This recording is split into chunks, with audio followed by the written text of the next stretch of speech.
노벨상 문지방을 못 넘은 스티븐 호킹. 6. 우주는 신의 작품이 아니다. 물리학자 스티브 호킹이 타임머신이 개발될 수 있다고 주장하여 수많은 사람들로부터 환호를 받았는데 이를 번복하여 많은 사람들의 꿈과 희망을 빼앗아갔다 하여 구설수에 올랐다. 그러나 그가 타임머신이 불가능하다고 말한 것은 우주에 대한 지식이 확대되었기 때문에 충분히 이해할 만하다는 지원군도 많았다. 그런데 그는 2010년 지구인 중 지식인이라면 거의 건드리지 않는 신을 과감하게 부정하여 세계적인 주목을 받았다. 그는 간단하게 말했다. 신이 우주를 창조하지 않았다는 것이다.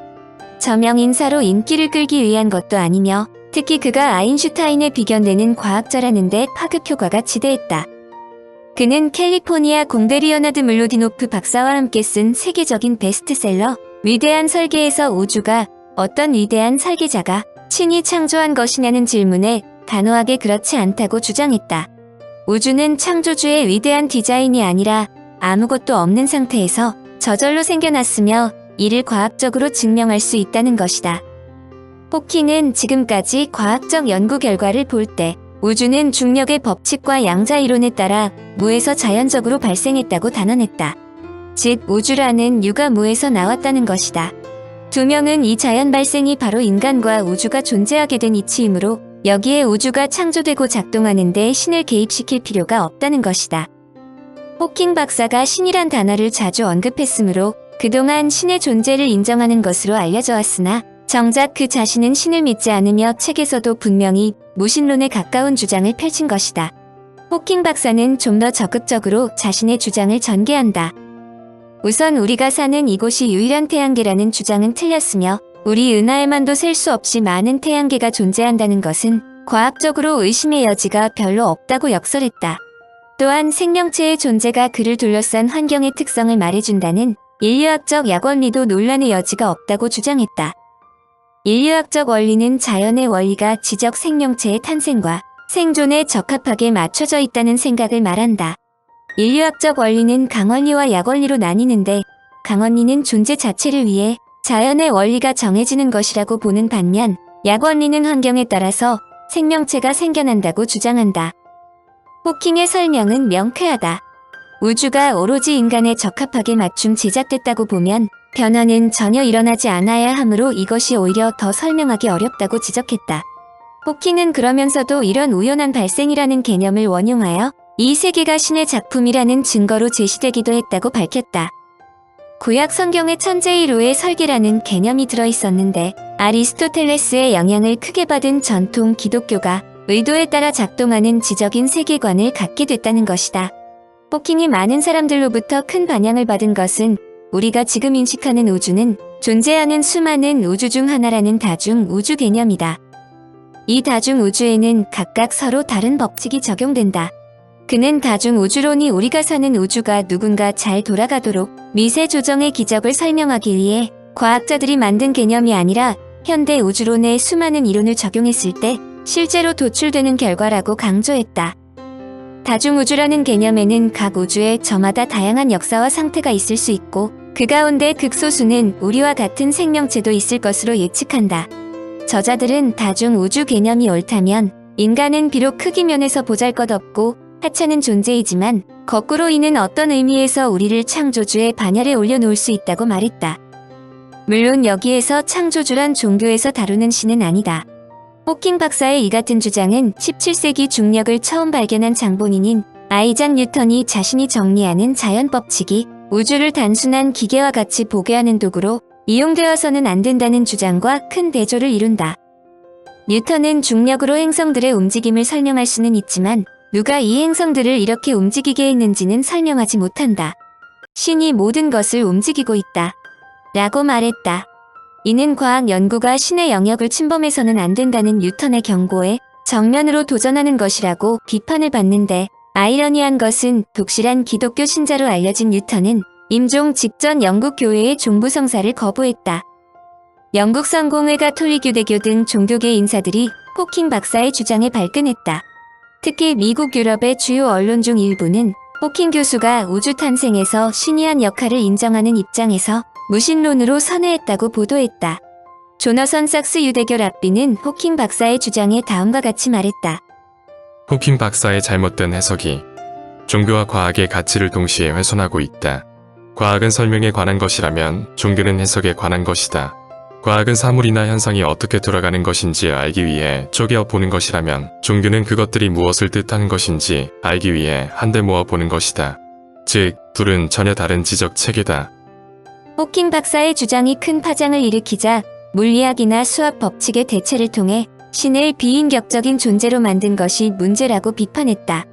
정신과 영혼이 없는 물리학의 법칙은 다른 생물과 달리 인간에게만 있는 인격을 설명하기에 부족하다는 설명이다. 그러므로 과학과 종교 간의 서로의 시각을 존중하는 태도가 필요하다는 주장도 있으며 호킹 교수가 주장하는 것은 신이 우주를 창조하지 않았지만 신이 존재하지 않는다라는 것은 아니다라는 설명도 있다. 스티븐 호킹 박사의 주장은 사실 과학의 획기적 진전에 근거한다. 지난 수백 년간 과학이 신의 존재를 믿게 하는 전통적인 기반을 조금씩 잠식해온 것은 사실이다. 인간의 존재, 생명이 살아갈 수 있는 지구, 우주의 질서, 이 모든 것들이 한때 신비롭게 보였지만 지금은 생물과 천문학, 물리학 또는 다른 과학적 영역에 의해 설명이 가능해질 정도로 발전했다.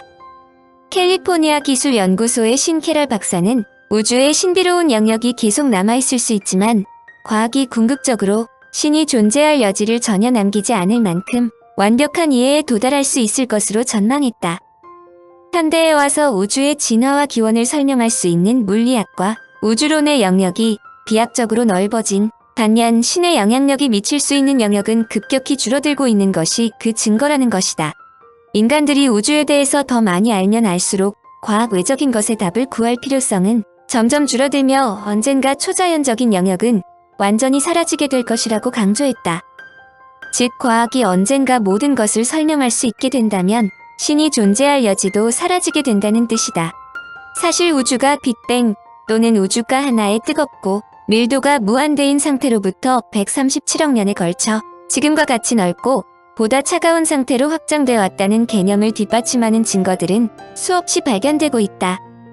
우주론자들은 빅뱅이 발생한 후 10-43승초 이후부터 지금까지 일어난 일을 모형화하여 제시한다. 그러나 빅뱅 후 10-43승초 사이의 지극히 짧은 순간에 어떤 일이 일어났는지는 아직 모호한 상태로 남아있는 것은 사실이다. 이를 원용하여 몇몇 신학자들이 성경 속의 창세기나 다른 종교 교리와 빅뱅을 동일시하기도 한다. 즉, 신을 비롯한 어떤 것이 우주의 대폭발을 일으켰다는 것이다. 그러나 신 캐럴 박사는 우주론의 진보가 결국 빅뱅을 촉발하는 방아쇠를 누군가 당겨야 한다는 설정 자체를 불필요하게 만들 것으로 예상했다. 현재 천문과학자들은 현대 물리학의 가장 중요한 목표는 초밀입자에서부터 천문학 단위에 이르기까지 전체 우주를 하나의 단일한 틀 안에 기술하는 이론을 만드는 것이라고 설명한다. 이런 이론을 양자중력 이론이라고 하는데 목표는 빅뱅의 순간에 어떤 일이 일어났는지를 파악하는 것이다. 일부 우주론자들은 양자중력론에서는 빅뱅이 시간의 시작점이 아니라 영원무궁한 우주가 변화하는 하나의 과도적 과정이라고 설명한다. 일례로 어떤 우주 모형에서는 우주가 풍선처럼 자체의 힘에 의해 커졌다, 작아졌다를 반복할 수 있다는 것이다. 실제로 시간의 시작점이 없다면 성경의 창세기는 별 의미가 없어지는 것은 사실이다. 다른 양자중력론에서는 시간이 빅뱅으로부터 시작된다고 보는데 이 이론도 빅뱅의 시작을 신의 작품으로 보지는 않는다. 이 이론은 빅뱅 이후 우주의 진화 과정을 기술할 뿐 아니라 처음의 시간이 어떻게 시작될 수 있었는지도 설명한다. 즉, 양자중력 이론이 우주의 역사에 대해 그 자체로 완전하고 독자적인 설명을 구성한다는 것이다. 달리 말하면 시간의 시작이 있는 것은 사실이지만 우주를 탄생시키는 최초의 순간의 외부에 어떤 것도 필요하지 않다는 의미이다. 현대 물리학은 여전히 발전 과정에 있지만 초자연적인 설명을 끌어들이지 않고도 빅뱅이 왜 발생하는지는 설명할 수 있다. 바로 이런 과학의 발전을 근거로 호킹 박사가 우주를 만드는데 신이 관여하지 않았다고 설명한 것이다. 그러나 종교에서 신이 우주를 창조했다는 것에 집착하는 것은 신의 또 다른 역할이 우주의 존재 자체로 보기 때문이다. 비록 우주론자들이 어떻게 우주가 시작되었고 왜 생명이 존재할 수 있도록 미세 조정이 되었는지는 설명할 수 있는 단계까지 과학이 발전했다. 그러나 왜 아무것도 없는 것과 반대로 그 무엇이 존재하는지에 대한 의문은 여전히 남아있다. 많은 사람들에 있어서 이 질문에 대한 답은 신이기 때문이다. 호킹 박사는 물론 게럭 박사의 주장에 의하면 이 대답이 모호하다고 지적한다. 이런 질문에는 아무 답도 있을 수 없다는 것이다. 대부분의 과학자들은 우주에 대한 궁극적인 설명이 언젠가는 과학기술의 진전으로 가능할 것으로 생각하고 있다. 그러므로 우주에 존재하는 특정의 어떤 것이 외부의 설명을 필요로 하지 않는 것처럼 우주의 모든 것을 설명하는 완전한 과학 이론도 외부의 설명을 필요로 하지 않는다는 뜻과 다름없다. 신이 우주를 창조했느냐 아니냐라는 의문과는 다른 내용이지만 스티븐 호킹 박사가 외계 생명체 존재설을 밝히자 미국 항공우주국 과학자들도 외계 생명체가 존재할 수 있다는 연구 결과를 내놓았다. 2008년 착륙한 피닉스5의 탐사 로봇들이 화성의 북극 지역에서 과염소산염 성분을 발견했다고 보도했다. 나사 과학자들은 화성과 환경이 매우 비슷한 것으로 알려진 칠레의 아타카마 사막에서 이런 성분이 어떤 반응을 일으키는지 관찰한 결과 가열된 기체에서 이산화탄소와 염화메틸 성분을 검출했다. 물론 이 연구 결과로 화성에 생명체가 존재했을 것으로 단정짓는 것은 시기상조이지만 스티븐 호킹 박사의 외계 생명체의 존재를 주장했던 것과 맞물려 더욱 주목을 받았다. 호킹 박사는 외계 생명체가 분명히 존재하며 외계 생명체들이 특별히 위험하지는 않을 것으로 예상하지만 그들과 접촉하는 것을 피하는 것이 현명하다고 주장했다. 외계 생명체와 접촉하는 것이 인간의 면역 체계에 치명적일 수 있다는 지적이다. 여하튼 호킹이 신을 부정했다는 것은 노벨상에 큰 영향을 주었다는 설도 있다. 사실 펠로즈의 블랙홀이 인정받는다면 호킹이 당연히 포함되어야 하므로 호킹에게 노벨상을 수여하지 않기 위해서라도 블랙홀에 대한 수상을 미뤘다는 것이다. 블랙홀은 그동안 많은 연구에 의해 참이라 알려졌는데도 노벨상은 인연이 없었다. 미운 털이 박힌 호킹 때문이라는 설이 나온 이후로 실제로 펠로저스는 블랙홀에 대한 논문을 발표한 지 50년 만에 수상했다. 펠로저스가 호킹보다 오래 살았기 때문에 받을 수 있었다는 말도 있을 정도다.